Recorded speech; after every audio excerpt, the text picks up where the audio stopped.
어려운 경제 뉴스를 쉽게 풀어드립니다. 경제 돋보기.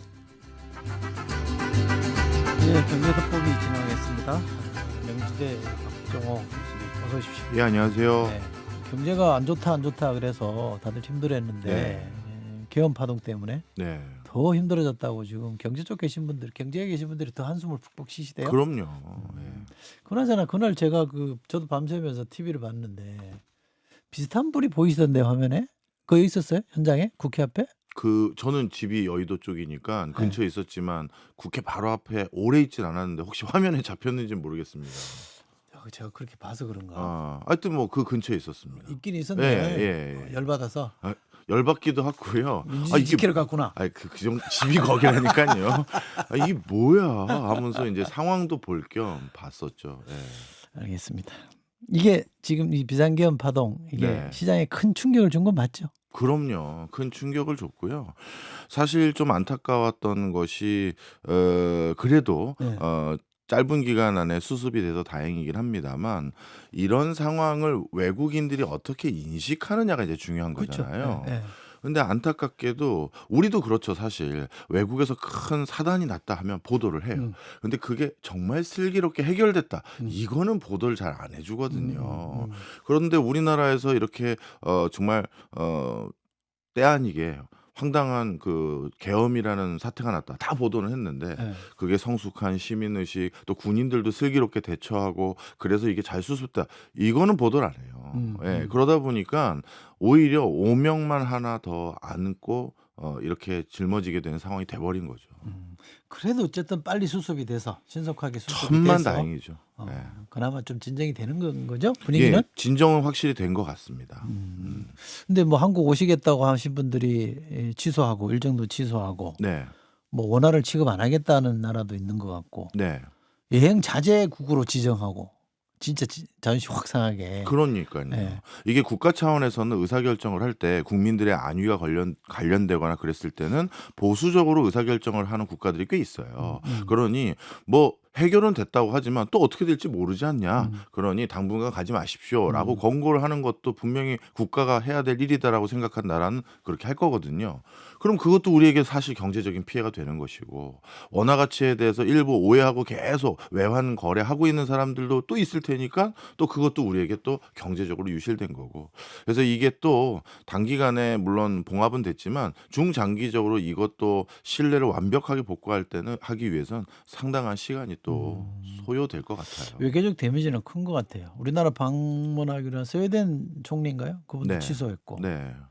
그날 와 있던 분도 그게 더 황당했어요. 급히 나가고. 예. 그러니까 그날 국빈하고의 일정이 바로 전에 있었는데 예. 아니 외국 국빈을 불러놓고 계엄을 선언하고 그다음에 군을 동원한다라는 건 이걸 외교적으로도 이것도 굉장한 결례인데 네. 이것도 정말 이해가 안 가요. 네. 뭐 법률을 전공하시고 검사를 하셨던 분이 기본적으로 계엄에 대한 계엄령이나 이런 법안을 잘 몰랐다고 생각되는 부분도 의구심이 있지만 그래도 일국의 수반이면 외국 국빈은 만약에 그래도 돌아갔어? 이건 확인은 뭐 해야 되는 게 기본 손님 받는 예의라고 생각이 드는데 그것도 너무 당혹스러운 일입니다. 예. 사법고시에 헌법 과목은 없습니까? 헌법 안 보신 것 같은데. 뭐 모르겠습니다. 진짜 이게 어떻게 저는 그래도 뭐 법률적 체크는 당연히 저 같은 일반인보다 더 꼼꼼하게 하셨겠지 생각을 했는데 그게 아닌 것 같아요. 자, 경제적으로 가장 우려되는 부분은 어떤 겁니까? 지금 가장 우려되는 부분은 지금 전 세계가 미국 대통령 바뀌고 4년 동안 어떤 경제적 컨디션 속에서 미국과 교역을 하게 되는지 그 룰을 세팅하기 위해서 각종 TF팀 만들고 그거 가지고 안건 취합해서 높으신 분들에게 드리고 그럼 언제 만날 건데 이거 조율하고 있는데 네. 이제 미국 입장에선 의미 있는 파트너고 네. 그리고 트럼프 대통령이 전화 통화했을 때 배도 잘 좀 고쳐주십시오까지 얘기한 유일한 국가인데 네. 이제 당분간 이게 언제 해결될지도 모르겠고 이 중요한 찰나에 야 과연 배수리는 또 그럼 우리에게 맡길까? 이런 생각마저도 들 정도로 일본도 있으니까요. 하여튼 정말 정말 중요한 타이밍에 우리가 리더십의 부재 상태가 됐다라는 게 제일 뼈아픈 상황이고요. 이건 왜냐하면 게임의 룰을 정하는 거잖아요. 이건 4년 동안의 어떤 판이 결정되는 거예요. 그런 중요한 시기에 이 리더십의 부재가 제일 저는 뼈아프고요. 두 번째는 이 리더십의 부재가 다른 나라에는 호재가 되잖아요. 그렇죠. 그렇죠. 그러면 제조 부분은 특히 금융이야 클릭 몇 번으로 돈을 넣었다 뺐다 하는 곳이지만 제조는 한 번 계약을 체결하면 1년, 2년 뭐 몇 년씩 그 계약이 유지되거든요. 그런데 지금 이 산업 패러다임이 다 바뀌고 있는 찰나예요. 자동차는 전기 자동차로, 에너지는 신재생 에너지로, IT는 AI로. 그래서 새로운 밸류 체인들을 구축하기 위해서 계약서 쓰고 MOU하고 막 이러고 있는 상황인데 야, 저 나라 불안불안한데? 라는 인식도 분명 갖는 CEO들이 있거든요. 그런 부분이 가장 뼈아픕니다. 전에 왜 윤석열 대통령이 골프 친 거 가지고 네. 트럼프 대통령 됐을 때 좀 친해지려고 골프로. 네. 그래서 미리 연습한다 그랬잖아요. 이것도 그런 차원 아닐까요? 이 계엄도요? 네. 트럼프가 왜 그 대통령 물러나기 싫어서 선거 부정, 아, 의회 폭동을 유도했잖아요. 아. 1월 6일 날. 그건 상상도 못 했네요. 그래서 혹시 뭐 그때까지 자리에 계신다면 네. 트럼프 만나서 저도 한 건 했거든요.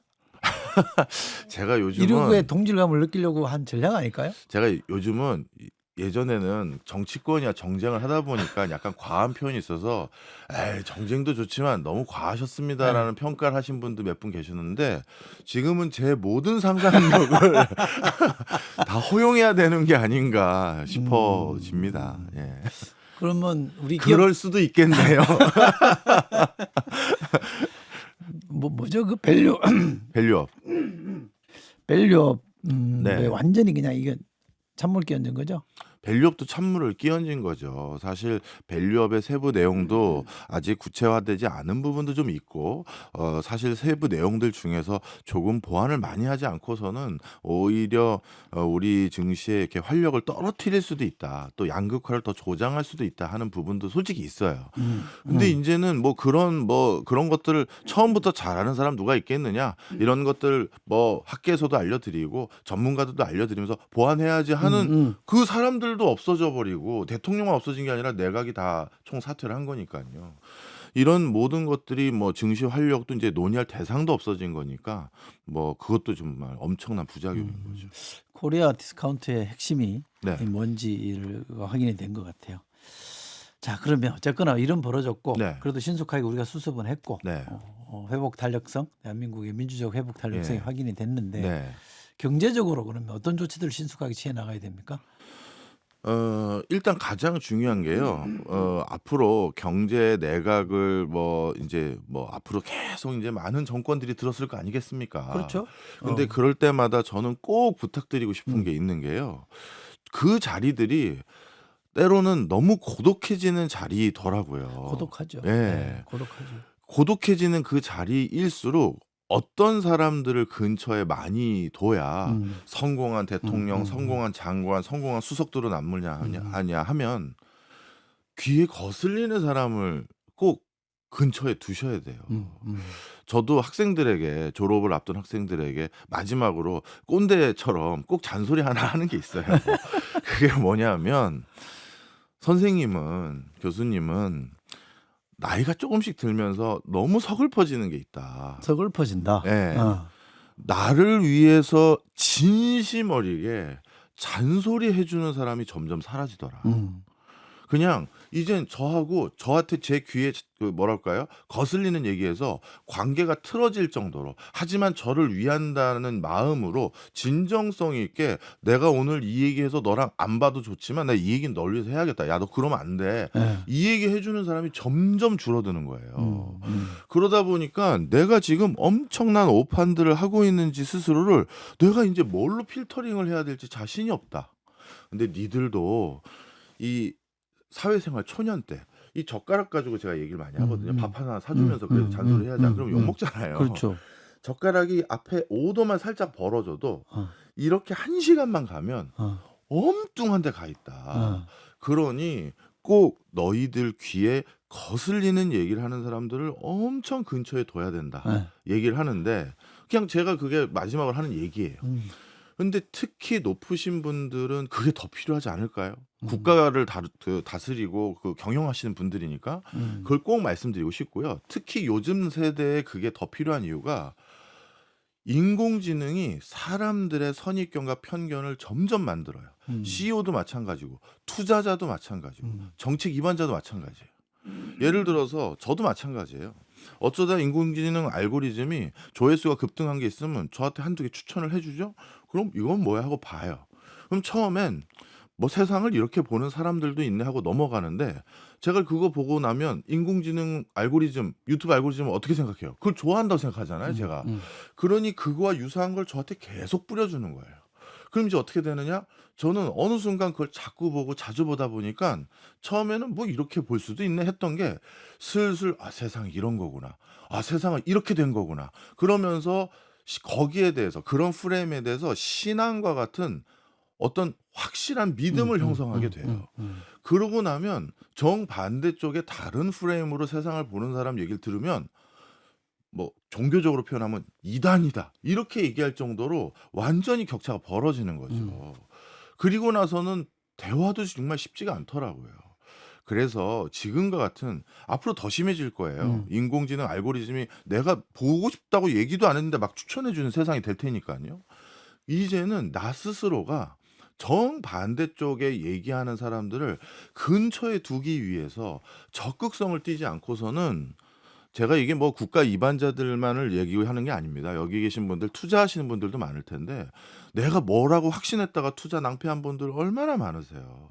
오히려 투자할 때도 귀에 거슬리는 얘기들을 더 들으려고 하셔야 균형을 잡는다. 충분히 공감합니다. 예. 예. 지금 알고리즘 말씀하셨는데 사실은 이제 대통령이 참모들한테나 다른 사람들한테 대하는 태도, 네. 말이 알고리즘이거든요. 그렇죠. 예. 싫어하는 내색하면 싫은 소리 못 하거든요. 그럼요. 예. 그 싫어도 좀 들어주고 예. 내색 안 하고 예. 멀리 안 하고 이렇게 해야 더 적극적으로 아닌 건 아니요라고 말씀드릴 수 있는데 저도 이분은 경로를 좋아하시는 분이라 저도요. 예. 그러니까 공공기관 다니면서 저도 15년 정도 공공기관에서 일을 했거든요. 예. 그러면서 수많은 높으신 분들을 모셔봤을 거 아니겠습니까? 예. 제 상사분들을. 근데 가끔 역정내시는 분들이 있어요. 그러면 저도 사람인지라 예. 조심을 하게 되고 그죠. 그냥 딱 아니 이거 아닙니다 이렇게 얘기 드릴 걸 돌려서 막 쓰리 쿠션으로 얘기하면 또 그분은 바쁘신 분이니까 못 알아들을 수도 있잖아요. 예. 이게 아니라고 얘기를 왜 안 예. 했어? 예. 내가 그때 조심스럽게 얘기를 해드렸는데 예. 이렇게 되는 경우가 있거든요. 그래서 위치가 올라갈수록 직접적으로 일단 반응하지 않으시고 아 그런 변이 있었네요 해주시면 훨씬 더 자기가 성공할 가능성이 높아질 것 같아요. 그렇기도 하고 네, 의사결정 하시는 분이 또 객관적인 판단, 네, 균형감 있는 판단을 할 수 있는 거잖아요. 그럼요. 본인이 한쪽 얘기만 들으면 네, 그거는 뭐 경도될 수밖에 없는 거니까. 맞아요. 하나 더 말씀드려도 네, 될까요? 네. 특히 공공 부분은 사기업하고 또 달라요.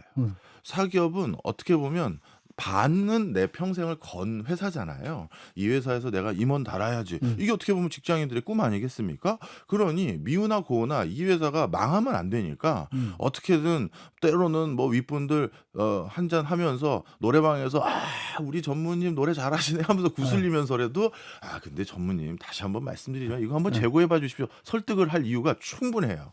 근데 공공기관은 죄송한 얘기지만 어차피 저 사람하고 나는 4년이야. 5년이야. 이 생각이 들어버리면 오랫동안 동지의식을 갖고 동업자의식을 갖고 거기까지 같이 간 사람들이 아니라 그런 사람들이라면 사실 4, 5년도 아니잖아요. 1, 2년이잖아요.